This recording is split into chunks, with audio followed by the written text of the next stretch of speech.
Combo untuk play Y15 V1 tak ada ke? Mestilah ada. Kalau korang nak, korang kena tengok video ni sampai habis. Ciao. Okay guys, hari ni kita dah mendarat combo untuk play Y15 V1. Kita bagi apa? Kita bagi cover set exciter tie. Untuk cover set ni stiker tak tanam sebab dia matte. Okay, tapi fitting dia jangan cakap memang cun-cun saya bagi kat korang.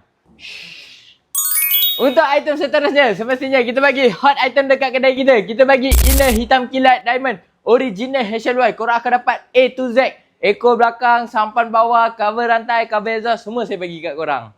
Jajan manis yang saya bagi dekat korang, apa barang? Saya bagi spoiler color merah, kena dengan cover set korang. Saya bagi sekali dengan handle grip Dyno Pro, warna merah hitam juga, kena dengan cover set korang. Last sekali saya bagi sprocket guide full CNC, warna hitam untuk korang.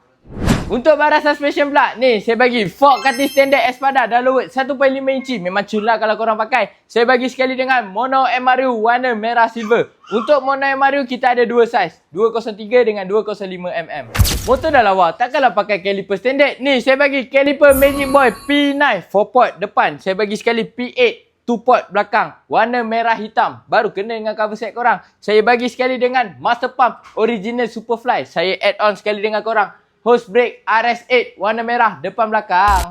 Item yang terakhir, apa barang saya bagi? Saya bagi sport rim RG Racing Alpha R warna merah candy. Untuk sport rim ni custom PMP Y15 dah siap getah korang jangan risau. Saya bagi sekali dengan disc skin deck 267 warna merah. Last kali saya bagi screw casing engine by Race Boy warna merah siap washer merah untuk korang. So, untuk combo ni, berapa saya nak bagi kat korang? Saya bagi dengan harga RM3,377. Siap pemasangan, siap post. Sabah, Sarawak, tak ada masalah. Okay? Yang mana berminat dengan combo ni, korang boleh walk in saja di Suria Garas Setia Alam. Okay? Jangan lupa like, follow, comment and share. Nak tengok combo apa pula depan ni? Korang boleh komen kat bawah. Ciao!